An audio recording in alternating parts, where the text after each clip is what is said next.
Grupo Oro presentan. Pues ya le informaba, en contraparte, el director de Conagua, Manuel Beristain, explicó las condiciones actuales que existen en la gran mayoría de los ríos y además dijo que no es un asunto de privilegiar o tampoco jerarquizar las obras. Dijo que es un asunto literalmente de cuáles son viables y cuáles sencillamente no resuelven ni resolverán el conflicto. Oro Noticias. Más bien son problemas acumulados históricamente. O sea, no hay de un varias responsable administraciones, tanto del Estado como de los municipios. ¿Y la federación no? Y desde luego, yo sí creo que estos puntos donde estrangulan o han estrangulado arroyos, ríos, es una falta también de previsión de no presentarnos y desde luego, antes que un servidor llegara a la propia Conagua, de exigir que se presentaran los proyectos de los puentes para que se respetara el área hidráulica de lo que debería de pasar ahí en el gasto en lluvias importantes. Yo sí creo que esto es un problema acumulado de muchos años, Iván, que sí toca a estas, yo diría a las que vienen, porque de hecho ya viene una nueva generación de gobiernos, tanto municipales como del Estado, y yo sí creo que en este sentido, conjuntamente con las instituciones a nivel federal, a nivel del nuevo gobierno del Estado y de los nuevos presidentes municipales, tenemos que analizar esta problemática de esta mancha urbana, que repito es la cuarta más grande e importante del país. Laura Ortega, pregúntale por favor, Iván, a Manuel Beristain, ¿qué va a pasar cuando los cerros de Loreto y Guadalupe se queden calvos? O sea, literalmente desforestados o deforestados, como usted quiera. Yo creo que ahí es importante hoy que se está haciendo una obra, la más importante yo diría, en esa zona histórica, que se reforeste. Es decir, si hay una inversión importantísima del gobierno del Estado, sí, creo que debe de haber una inversión de reforestación en las zonas que lógicamente se han venido deforestando. La señora López, que es una de las afectadas por ese tema del río que estamos platicando hace mucho tiempo, nos reportamos con las autoridades, seguimos aviso de la venta de terrenos y lotes en el cauce, ya prácticamente terreno federal del río Ametlapanapa y el río Atlaco. Ahorita están invadidos lógicamente, pero en su momento nadie nos hizo caso, Iván. Sí, yo te quiero precisar, y esto desde luego a cada órgano de gobierno o nivel de gobierno nos corresponde ciertas funciones. Los permisos de uso de suelo, las licencias de construcción, las licencias de fraccionamiento las otorgan los ayuntamientos, ni siquiera el gobierno del Estado, ni menos el federal. El artículo 115 es muy concreto en las facultades de los municipios a través de un plan municipal de desarrollo urbano, repito, y que lógicamente tendrá que darse de acuerdo a no permitir construcciones en zonas de riesgo y menos de alto riesgo y en zonas federales, que pueden ser ductos de Pemex, carreteras, líneas de alta tensión, sí, y desde luego ríos, arroyos y barrancas. Muy bien, vamos al plan. Bien, nos vamos con el cuarto punto que lo tenemos prácticamente a la orilla de la avenida Forjadores y la calzada Zabaleta, para ir de la esquina que hace la avenida Forjadores y calzada Zabaleta. Ahí, por ejemplo, tenemos la sección actual de 4 metros de ancho por 3 de fondo, y desde luego se requieren 5.5 metros por 4.5 metros, o sea, casi 6 por 5. Y aquí el gasto que pasa es 12 metros cúbicos, cuando se requiere que pasen 38 metros cúbicos por segundo. Nos vamos al punto número 5, que es la barranca Santo Domingo y el Conde, donde únicamente el puente tiene 6 metros de ancho por 2 de profundidad, cuando se requiere un puente de 10 por casi 3 de profundidad.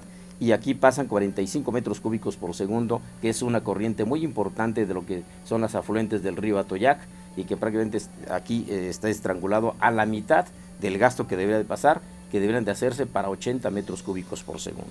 El siguiente punto, que es el número 6, que es el arroyo Atlaco, que es el punto número 6, que es este arroyo Atlaco, afecta mucho la Concepción, el fraccionamiento de la Concepción, pero ¿qué pasa cuando se dio la autorización de construir este fraccionamiento? Aquí, en lugar de hacer la obra necesaria, metieron 2 tubos, de 1 metro prácticamente de diámetro, de 1,22, dejan pasar 2 metros cúbicos de agua cuando se requieren 80 metros cúbicos para que pase aquí. ¿Qué hay que hacer? Eso es un delito. Claro que sí, y desde luego en el proyecto mismo del fraccionamiento, que es la Concepción, es importantísimo, y por eso se inunda esta parte que es el Camino Real a Cholula, y lo tenemos perfectamente detectado. ¿Qué obra se requiere?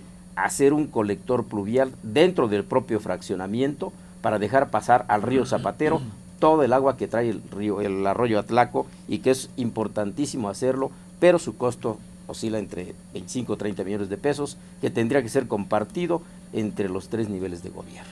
Me da la impresión por lo que estamos observando y por lo que estamos escuchando esta mañana y lo que usted verá esta noche, si gusta vernos, por supuesto, en el canal número 107.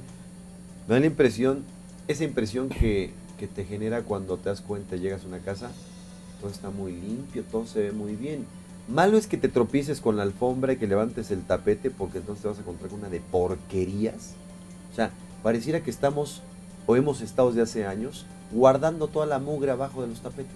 Pero Iván, esto es normal, cualquier constructor o desarrollador inmobiliario se puede dar cuenta de que el agua que trae el arroyo Atlaco, en este punto que es el número 6, pues trae 34 metros cúbicos por segundo y dejan pasar 2. Por eso, pues es decir, 16 veces menos. Eso no es normal. Claro que no es normal. Eso incluso es hasta un delito. Debió de haberse hecho, embovedar esta parte del Atlaco que atraviesa abajo del fraccionamiento de la Concepción y dejar pasar el agua hasta el río Zapatero y llevarla hasta lo que es el Atoyac.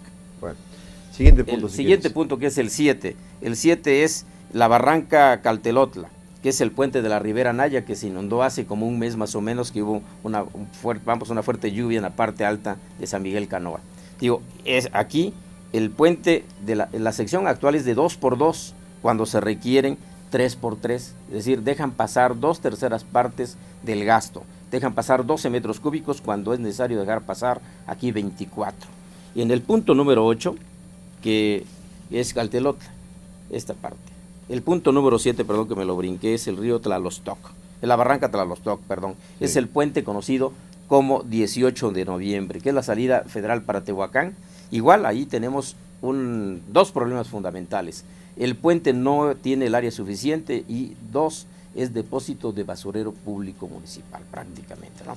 ¿Qué pasa aquí en el número 7? El puente tiene 5 de largo por 2 de profundidad cuando se requieren 7 de largo por 2 y deja pasar 38 metros cúbicos cuando es necesario hacer un área hidráulica para que deje pasar 80 metros cúbicos por segundo ahí.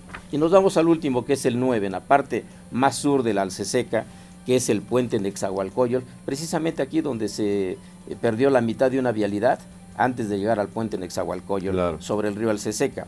Aquí el puente tiene 25 metros de ancho por 2 de profundidad cuando requiere darle una profundidad de 4 metros al fondo. Este es un cuello de botella que inunda toda esta zona de los dos lados del río Alceseca, tanto de la parte norte, derecha como izquierda, y que desde luego requiere una rectificación esta parte del río y requiere después del puente una rectificación hasta donde existe por ahí una presa que sirvió para generar energía eléctrica hace algún tiempo. Muy bien, ¿algún otro dato que quieras dejarnos esta mañana antes de despedirnos, Manuel? Sí, mira, ahora a nivel del Estado, ¿qué pasa? Que también hemos mencionado en una forma permanente y hemos notificado a partir de enero a abril, antes de que inicien los periodos de lluvia, las partes más vulnerables de todo lo que es la Sierra Norte.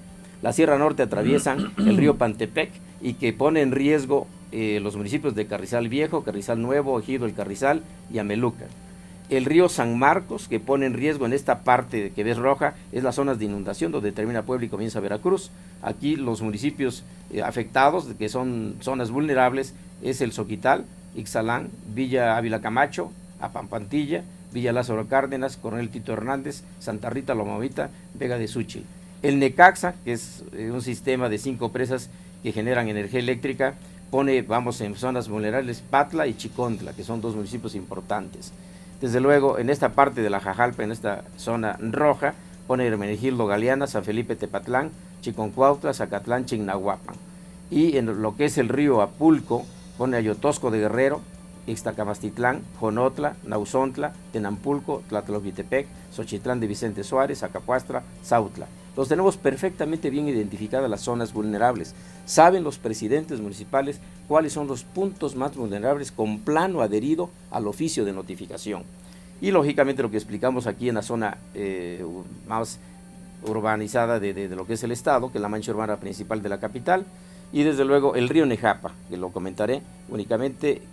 ¿Cuáles municipios ponen riesgo? Izúcar de Matamoros y San Juan Epatlán, fundamentalmente. Aquí hay un estudio que se está realizando para que el 2011 hagamos la inversión necesaria de recuperar el área hidráulica de lo que es el río Nejapa. Dime una cosa, ahorita que comentas cifras y para terminar, gracias precisamente primero por toda esta presentación. Esta noche, reitero, usted podrá tener muy claro, le recomiendo que esta noche nos observe, muy claro cuál es el riesgo real que tenemos no solamente en la capital, sino que tenemos también, por supuesto, en el estado mismo. Pero citaste fechas. En el 2011 vamos a empezar a, dime con toda franqueza y precisión para la audiencia, ¿van a ustedes esperar a que termine este gobierno para que se vayan los del PRI, lleguen los del PAN y entonces comiencen las obras? No, ¿Las Iván. obras grandes? No, todo se maneja por ejercicio presupuestal. Ok. Y desde luego yo tengo 2.5 millones para poder hacer el estudio y el proyecto ejecutivo de rescatar las partes más vulnerables del Atoyac, que es lo que señalamos. Esto fue una producción de Grupo Oro.